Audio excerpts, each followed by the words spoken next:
सर्वांना माझं जय भीम. मी अलकाताई दाभाडे. रमाई जयंती निमित्तानं एक शेर गाऊन गीत गाणार आहे.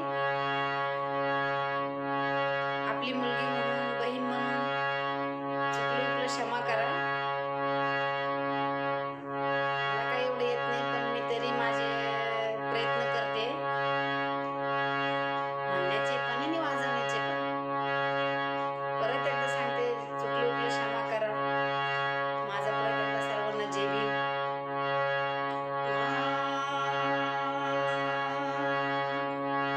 भिकू धोत्रेच्या बागेत